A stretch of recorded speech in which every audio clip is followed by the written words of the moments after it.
just ending a meeting, I see a pattern of behavior with Speaker Nancy Pelosi.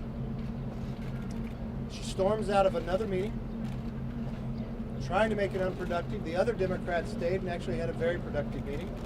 The General from the Joint Chiefs, the Secretary of Defense, and the President in this meeting stated what his number one goal is: to make sure America is safe. Talked with the General, listened to the plan.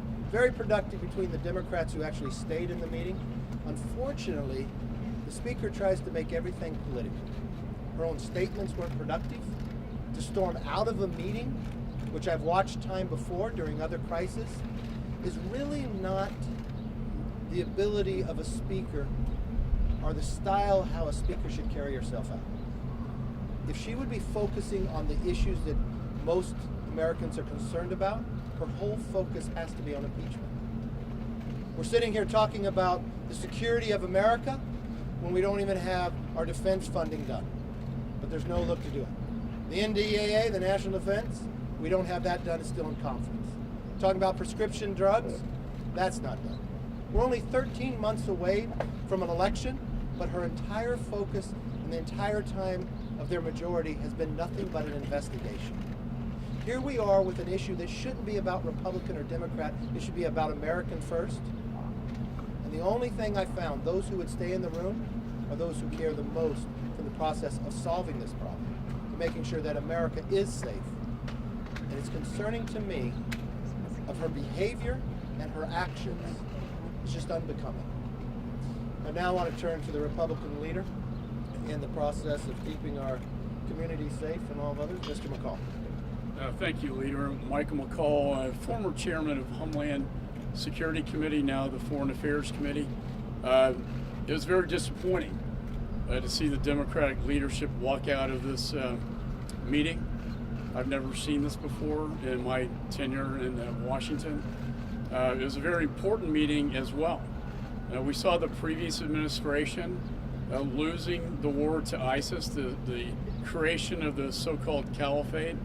And as I point out to the president, within 1 year, this president crushed the so-called caliphate in Iraq and Syria. And today we see the situation is a little different.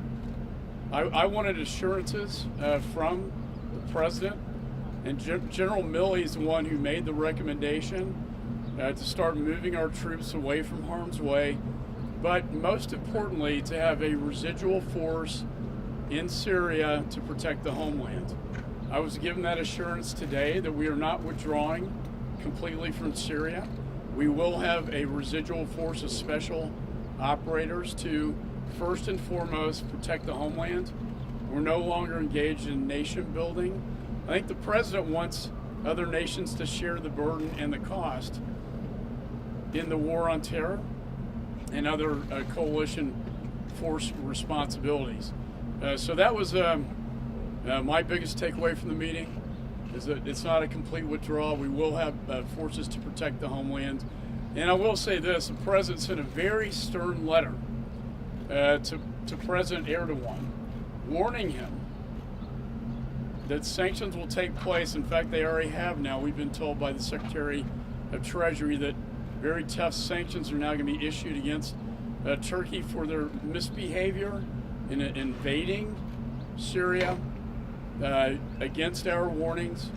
And Chairman Engel, myself, and Senator Risch, the chair of Senate Foreign Relations, and Senator Menendez and I will be introducing tomorrow a very tough sanctions package on Turkey for what they are doing in moving into northern Syria, invading northern Syria, and we will continue to sanction them until they stop that behavior. Speaker Pelosi, we understand that the president called her a third-rate politician in this meeting. Is that an appropriate way to talk to the leader of a co-equal government? When I look inside the meeting, when I listened to the speaker refer to the president, I thought was unbecoming. I watched individuals get heated in the process. I've been in a lot of meetings where individuals get heated with one another. I do not believe in that process that you get up and you walk away. The other Democrats did not walk away. They stayed in the room, and you know what happened when Speaker Pelosi had left the room?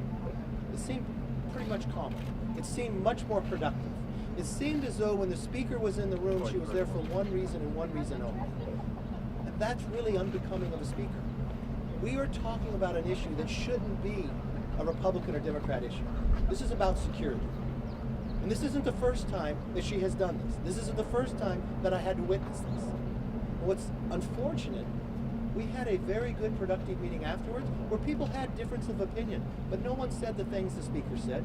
No one raised the voice in the room. No one did it from a perspective of what Schumer did, always not letting, always have to carry on. That is the way to carry a meeting, to actually find a solution. But unfortunately, the Speaker had to leave and not stay there. The president said earlier today that the current situation of the Syria-Turkey border is both strategically brilliant for the United States. If that's the case, why do we need sanctions against Turkey? I think have you read the letter that the president sent on October 9th, where he sent a very strong letter, what the congressman talked about, to Erdogan to not move in, to not harm those thousands of lives. And what he said, if you did, I would put the sanctions in. You've got the vice president now flying over there trying to find a ceasefire. This is something that the president ran upon, making sure that we're not having our troops all around the world. We want to make sure that you're focused on the protection of America. That's why when you listen to the General of the Joint Chiefs, he made a recommendation to the president that you had a number of our own troops in a place that was be very harmful, that he made a recommendation to the president to pull them back. At the same time, he's keeping a set of forces there to make sure we're protected. So you're multiple opportunities. Yes, I'm sorry. He had multiple opportunities to say there would be a residual force, and he did not do that. And now you're saying there will be a residual force. So did that change in the meeting? And secondly, does the president bear some responsibility for the events that have transpired after his decision? Does he bear some responsibility for what Turkey has done by allowing Turkey to take this action without the immediate threat of U.S. intervention? I'd say you read the letter. In the letter to where the president sent to Erdogan, no, he's warning him not to do this. The president got a recommendation from the General of the Joint Chief to remove a number of troops because what was coming, that Americans would be in harm's way. The president made a decision based upon to protecting these troops. The president is now, along with his administration, using the full power of sanctions to try to stop and get a ceasefire. The president, at the same time, in this motion, is making sure he's keeping a number of troops in a location to protect, to make sure the homeland is safe. Did impeachment come up at all? Yes, sir. Did impeachment, the topic of impeachment, come up at all after the speaker left the room? I'm sorry? Did the topic of the impeachment inquiry come up at all during the meeting? No. What was talked about after the speaker had left was purely why we came here. About what is the plan to move forward, what is the concerns that individuals have. These are individuals that are sitting, our ranking members, our chairs of armed services. It's a bipartisan, bicameral. The only thing that happened in this meeting was the Democrat leadership got up and walked away. When there is a time of crisis, leaders should stay, whether they like what is said or not, and actually work to solve a problem. To me, that's a definition of leadership, not to run. Thank you very much. The letter says several times, let's make a deal. Is that a strong letter?